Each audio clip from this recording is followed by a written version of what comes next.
What's up sa inyo mga tropa? Yan, meron tayo ditong RXT 135 na bili natin dyan sa tabi-tabi. Yan, sa makikita nyo, yung motor na to talagang bulok na siya. Yan, makita nyo naman, ang dami na siyang kalawang, tapos napabayaan na rin yung mga panloob niya.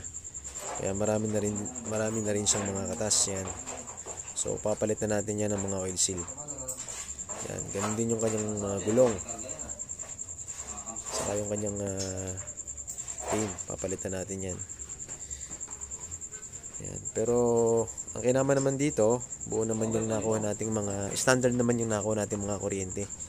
Buo naman yung CDA niya, standard pa din. Yan. Okay naman siya. Saka mas maganda naman siya umandar. So sa mga susunod na araw, papakita ko po sa inyo kung paano siya umandar. So nga pala, yung motor na to, naka-ported na din siya. Pero hindi naman ganun kalaki yung pagka-port niya. Tapos yung carb niya, pagkakaalam ko 24 yata, kung 26 yung kinabit. Ayan. Standard pa din yung ilaw niya. Ayan.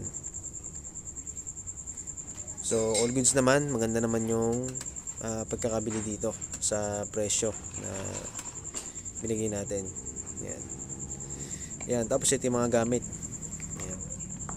Ayan, ito buo pa dito yung air chamber nya, o kung tawagin dito yung mga boost battery kung tawagin. Ito yung pinaka boost battery, pero hindi naman siya actually turbo. Ayan. Ito yung tangke natin. Tapos yan, ito rin yung yung lalagyanan ng tuti. Ito yung kanyang air cleaner. Ayan. Ito yung side cover, saka yung side cover dun sa makina. Ayan.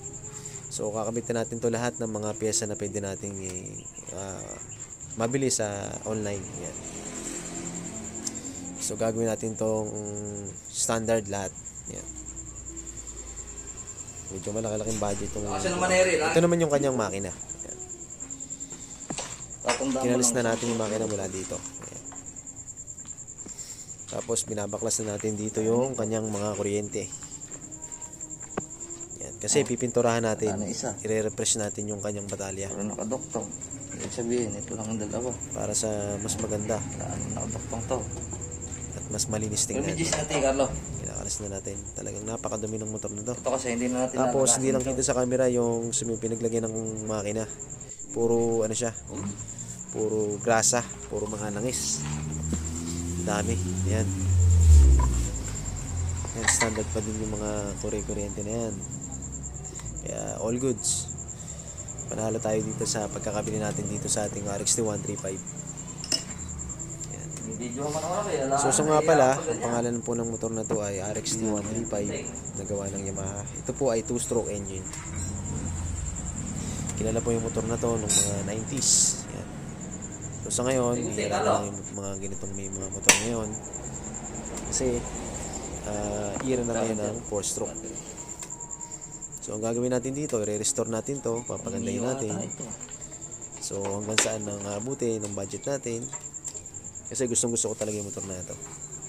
CD ba tanggalin natin? Saka alam naman din, o sa nakakaalam, talagang alam naman natin na talagang malakas talaga ang mga 2-stroke. Medyo makonsumo nga lang kasi mayroong siyang additional na tuti. Yung langis. Ito, pinabaklas natin dito mga tropa yung headlight. Yan. Kaya naman sa headlight na nabili natin o sabihin kasama na sa nabili natin motor na to, standard pa siya.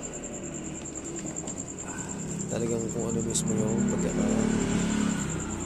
brand new to, yun na yun, pinaka headlight.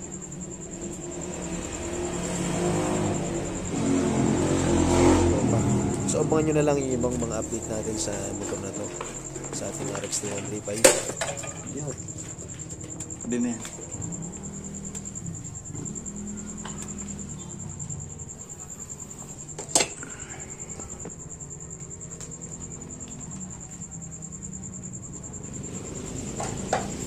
Ito yung kanyang tambucho na talagang stock pa. Hindi ko lang naipakita pero Yamaha pa yung nakalagay dun sa may tambucho.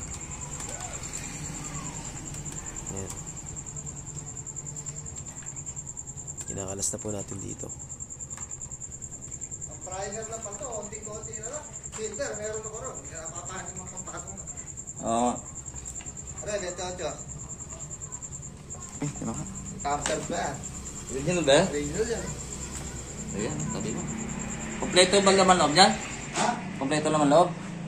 Para? Kompleto laman loob niyan? Eh, kumpleto yan. Eh, re-reject mo na lang. Hindi naman pala. Dapat naman jettings yan. Lagay mo doon sa'yo. Alam ko.